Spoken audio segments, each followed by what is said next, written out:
Dito, nag-iisa ako dito.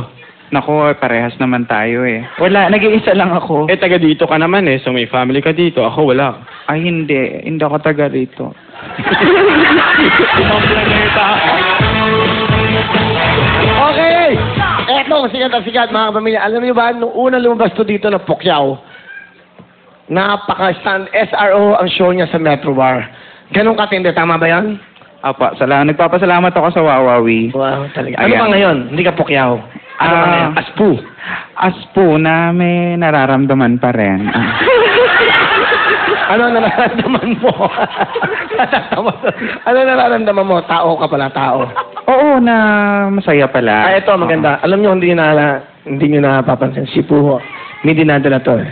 Puho, ito rin, sabihin mo sa kanila. Ito na pagkakataon, Puho.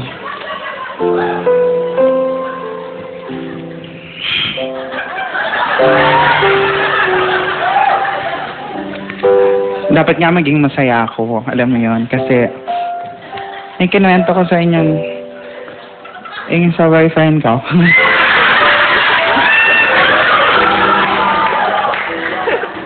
Nagkabalikan na kami.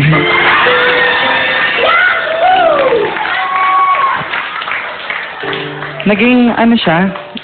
Naging mas sweet. Naging ay. Ang dami niyang, alam mo yan, naging matulungin na siya lalo ngayon. Nagbaga na siya. Kasi yung kapitbahay namin may poso. Mag-iigib kami, dalawa kami. Nakakatuwa kasi matulungin na siya. Katunayan nga siya yung magbobomba. Alam mo yun? Pero ako yung magbubuhat ng mga ano. Pero okay lang naman yan kasi love you too, pare.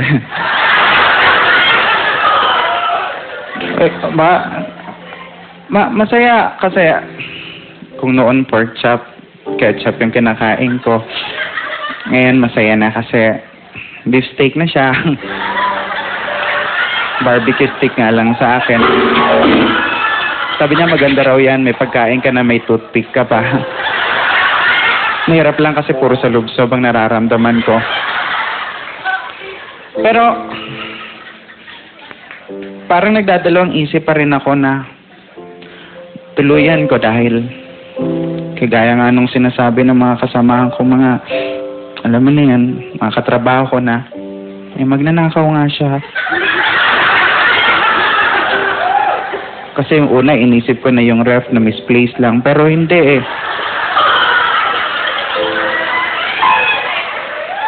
Nawala na yung TV. Nawala yung aircon, electric fan, components, ibang mga appliances. Sumadya ako one time sa kanila. Nakita ko lahat ng mga gamit ko. Sabi ko, ano ginagawa ng gamit ko rito? Sabi niya, hindi. Ipaparaffle ko to para sa mga mahihirap. Natuwa naman ako dun sa puntong yun kasi matulungin naman pala talaga siya. Ako nga lang yung nagsasakripisyo. Katunayan nga, pinaraffle niya talaga. So sobrang tuwa ko dahil gumagawa siya ng mabuting bagay lang sa kapwa. Sumama pa ako sa pagpaparaffle. Siya yung bumubunot. Nagulat nga lang ako dahil una niyang nabunot, pangalan niya.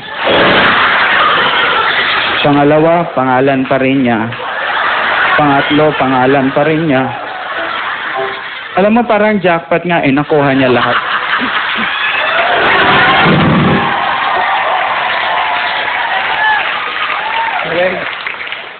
Hindi ko naman makuha ang umangal kasi valid kasi may DTI representative.